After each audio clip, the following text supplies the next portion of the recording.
Assalamualaikum warahmatullahi wabarakatuh.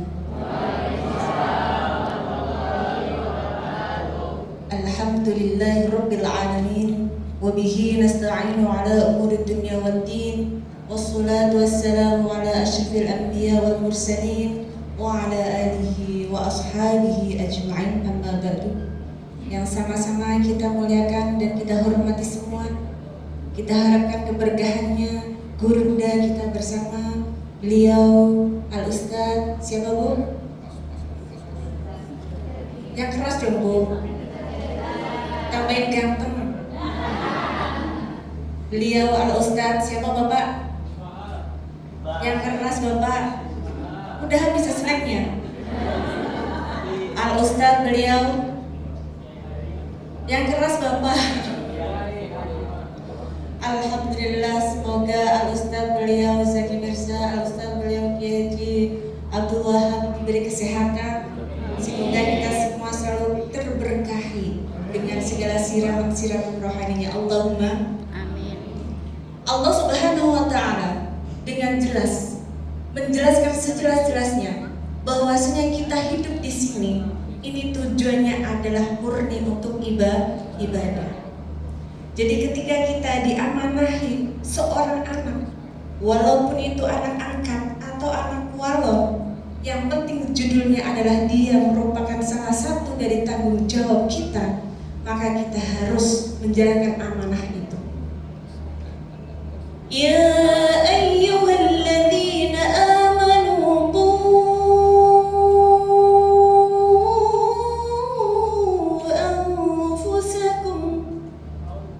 jagalah dirimu. Ya ayyuhalladzina amanu qu anfusakum wa ahlikum nar. Setelah jagalah dirimu, kuasailah dirimu, baru wa ahlikum.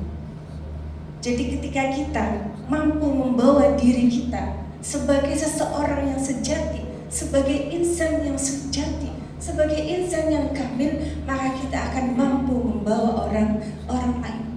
Bagaimana kita bisa menjadi orang tua yang benar?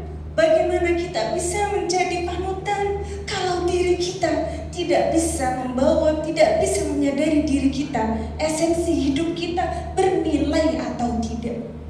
Bapak, biasanya kalau ada anak itu yang berprestasi, yang bangga siapa? Anak gue.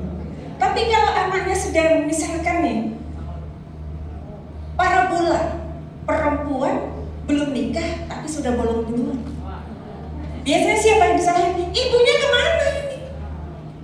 Bener Bu? Tapi di sini tidak ada yang demikian.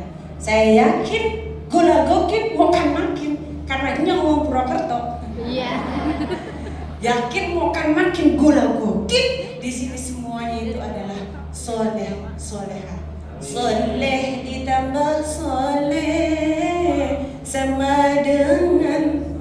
Nah, makanya kita berharap kita semua menjadi orang-orang yang soleh, soleha. Bagaimana kita bisa menjadi orang tua yang benar, orang tua yang mampu untuk mengatasi dirinya, bagaimana caranya mengelola atau bagaimana caranya mengevaluasi diri, mengasuh anak itu ada tuntunannya. Jadi orang tua kira-kira sudah siap belum? Adik-adik saya yang cantik jelita ini, ketika masih berumur 18 tahun, bolehkah dia menikah, lalu dia hamil, lalu punya anak, dia menjadi orang tua? Kira-kira kalau anaknya nangis akan marah? Makanya kita taat pemerintah, jangan sampai kita menjadi perempuan-perempuan yang mau dinikahkan masih dalam proses belajar. Itu merupakan suatu ibadah, taat peraturan. Itu adalah ibadah. Jangan sampai ada kawin paksa, jangan sampai ada pernikahan yang masih berumur dini. Oke, saya mohon nanti bareng-bareng mengucapin PDKT ya. PDKT Bapak, ganteng, soleh, soleha. Nanti jawab PDKT ya. Ketika saya tangannya kayak gini, nanti PDKT.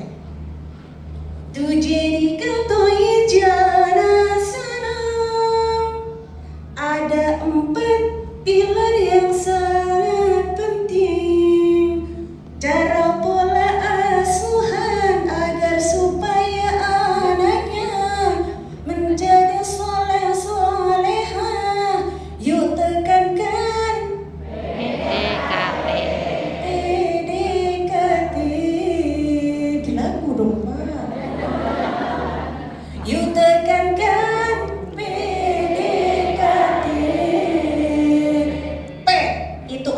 pendidikan agama. Ini sangat penting sekali, pendidikan agama. Jadi kita tekankan dari dini anak-anak kita tentang agama, agar supaya pondasinya kuat, imannya kuat. Ketika imannya kuat, maka dia akan menjadi insan kamil. Bukan basyar-basyaran, tapi insan yang sempurna. Ketika masanya berpendidikan, ayo kita kasih pendidikan.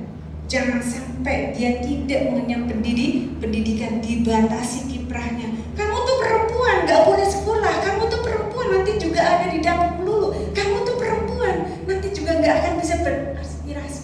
Itu kata siapa? Kita semua di sini adalah setara. Perempuan dan laki-laki itu sama-sama. Kita bisa. Lalu PD, D-nya itu apa? Doa. Sebagai orang tua kita harus selalu berdoa. Makanya saya tekankan di mana-mana itu kita bareng-bareng ya. Karena saya yakin jenengan sudah hafal. Mas Kiwi sama KB, nyong orang andel yang sampai pada rapat. Nyong ngerti ya Bu ya? Saya. Rabbi habli minas shalihin. Apal Bu? Apal Mbak cantik? Belum nikah ya Mbak ya? Saya punya anak hujan. Rabbi habli minas shalihin. Ya Allah, karuniakanlah kepada kami anak-anak yang soleh-solehah. Bacalah 3 kali dalam sehari, agar supaya kita dikaruniai anak soleh-solehah. Karena kalau anak-anak kita soleh-solehah, pasti kita akan terangkat derajatnya.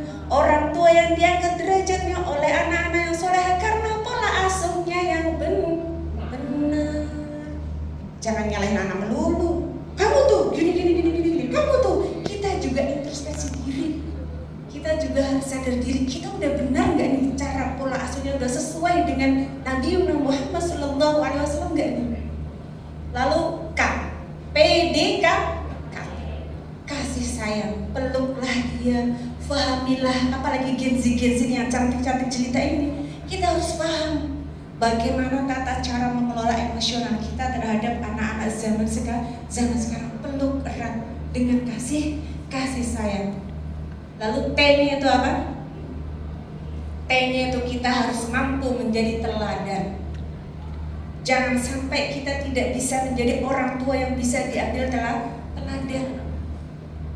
Kita harus selalu berusaha agar supaya kita semua menjadi teladan anak kita. Kita bisa menjadi teladan ketika kita ini imannya itu kuat. Allahumma faqihu fiddin wa 'allimhu ta'wil. Kita harus selalu mendoakan anak-anak kita.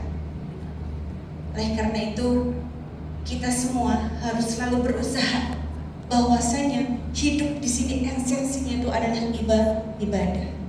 Semoga bermanfaat. Apapun yang kita jalani semoga selalu mendapatkan syafaat. Apapun yang kita harapkan semoga selalu dikabulkan oleh Allah Subhanahu wa taala. Amin ya rabbal alamin. Terima kasih Ustazah Fadilah Munawwaroh yang telah memberikan di segmen kedua ini tausiah bagaimana sesungguhnya menjadi evaluasi dan juga introspeksi bagi diri kita, khususnya kita orang tua, ketika kita menjumpai anak yang mungkin kurang berkenan di mata dan juga hati kita, yang itu masih kita anggap sebagai durhaka. Menjadi introspeksi, kita mungkin kurang sabar, kita mungkin kurang berdoa kepada Allah Subhanahu wa taala. Nah, pemirsa, di segmen berikut kita akan berdiskusi bersama, dan juga selain para jamaah, nanti kami juga akan persilakan jamaah bergabung lewat video call WhatsApp, langsung berbincang-bincang, bertanya-tanya bersama guru-guru kami dalam Damai Indonesiaku. Baik pemirsa, jangan kemana-mana. Setelah ini kita bakal ngobrolin zaman lagi, kita benahin iman. Tentunya di segmen berikutnya ada kesempatan untuk para jamaah bertanya dan insya Allah akan menjawab. Mudah-mudahan bermanfaat.